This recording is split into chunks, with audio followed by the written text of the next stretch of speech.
Hello बच्चों, स्वागत है आपका अपनी classes exam study with you में।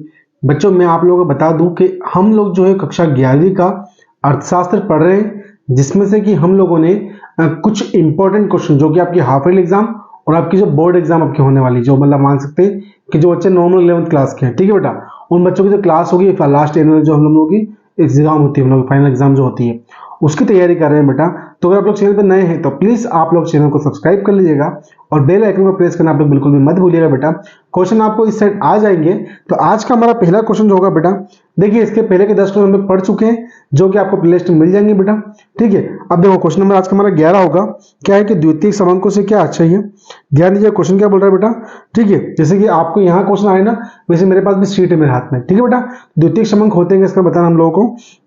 तो द्वितीयक समांकों से आशय ऐसे समांकों से जिनका संकलन किसी अन्य व्यक्ति या संगठन द्वारा हो चुका हो और अनुसंधानकर्ता केवल उनका प्रयोग कर रहा हो, मतलब ऐसे आंकड़े जिनका पहले उपयोग हो चुका हो और हम केवल उनका उपयोग कर रहे हैं, ठीक है, या हम उनको कैसे उठा रहे हैं जो उनको लेने का कार्य करते हैं, ठीक है, उसको बोलते हैं द्वितीयक समांक। सुनिएगा, प्राथमिक समांक मतलब हम लोग जाकर उसका किसी चीज का निरीक्षण कर रहे हैं, ठीक है, उस चीज के बारे में जानकारी इकट्ठी कर रहे हैं। परंतु वहीं द्वितीयक अगर हम लोग बात करें जिसकी, ठीक है, द्वितीयक समांक की, तो द्वितीयक समांक में क्या है, हम लोग को चीजें बनी बनाई मिलती है, हम लोगों को केवल उसका उपयोग करना होता है, उसको क्या बोलते हैं, द्वितीयक समांक हम लोग कहते हैं, ठीक है। फिर अगला क्वेश्चन है, क्वेश्चन नंबर 12 क्या बोल रहा है बेटा हम लोग का, क्वेश्चन नंबर 12 बोल रहा है कि ध्यान दीजिएगा कि द्वितीयक आंकड़ों से क्या स्रोत है, ठीक है, द्वितीयक आंकड़े होते क्या हैं, तो अंतरराष्ट्रीय प्रकाशन, ठीक है, सरकारी प्रकाशन, अर्ध सरकारी प्रकाशन, अनुसंधान संस्थाओं के प्रकाशन, पत्र पत्रिकाएं, व्यापारिक संस्थाओं के प्रकाशन, ये सभी क्या है भैया, द्वितीयक जो है समांक है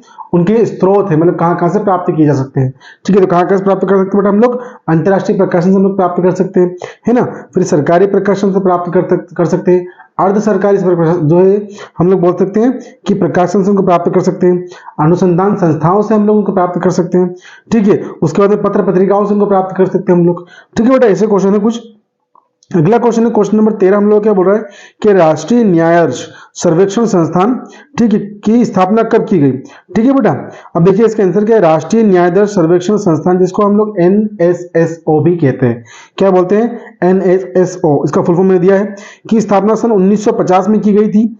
वर्तमान समय में यह तथ्य एकत्रण की प्रमुख संस्था है, मतलब ये क्या करती है, तत्वों को इकट्ठा करने की काम करती है, कौन, NSSO, ठीक है बेटा। और देश की सांख्यिकी व्यवस्था में इसका विशिष्ट स्थान है, मतलब महत्वपूर्ण भूमिका निर्वहन करती है, किसमें, देश की सांख्यिकी व्यवस्था में ये जो है ये अपना जो है महत्वपूर्ण भूमिका का निर्वहन करती है, कौन, NSSO, ठीक है बेटा। फिर अगला क्वेश्चन है क्वेश्चन नंबर 14 कि जनगणना से क्या आश्चर्य है, भारत में प्रथम विधिवत जनगणना कब हुई, ठीक है बेटा।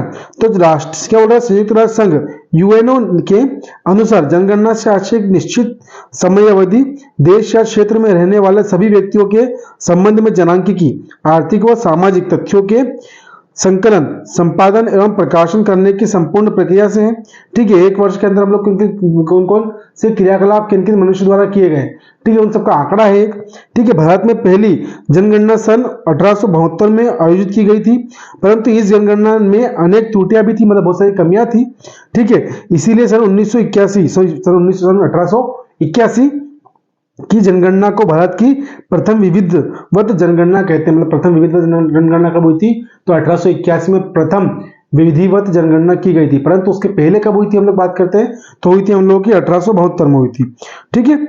सुनिएगा, फिर अगला क्वेश्चन है, समांकों के वर्गीकरण से क्या चाहिए, आंकड़ों के वर्गीकरण का अर्थ बताइए। समांकों का वर्गीकरण बताना है, आंकड़ों का वर्गीकरण हम लोग उसमें बताना है ना बेटा।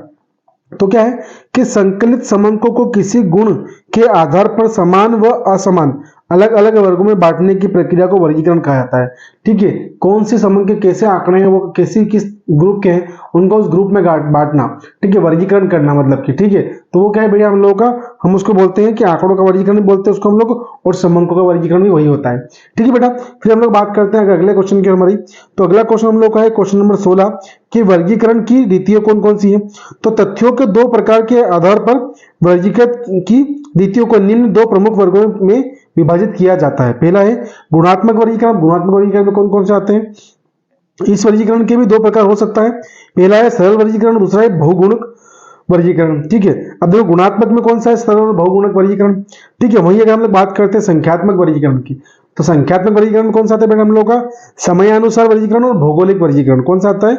समयानुसार वर्गीकरण और भौगोलिक वर्गीकरण। ठीक है, फिर अगला क्वेश्चन बेटा हम लोग का है कि सारणीयन का क्या अर्थ है? सारणीयन का अर्थ बताना हम लोग को। तो सारणीयन वह विधि है जिसमें संकलित समांकों को स्पष्ट बनाने के लिए उचित रीति से पंक्तियों और स्तंभों में क्रमबद्ध किया जाता है। मतलब किसी को एक सिस्टमेटिक तरीके से उसको हम लोग प्रस्तुत करते हैं, तो वो क्या है? सारणीयन है हम लोगों का, है ना बेटा। फिर अगला क्वेश्चन है कि बारंबारता वितरण क्या समझाइए। तो क्या बोल रहा है? संकलित समांकों को विशिष्ट एवं निश्चित प्रकार से व्यवस्थित करके सारणी रूप में निरूपित को जहां चर के आकार एवं आकृति स्पष्ट हो सके बारंबारता वितरण या आवर्ती वितरण कहते हैं। इस प्रकार आवृत्ति के दो आधारभूत तत्व होते हैं, चर तथा बारंबारता।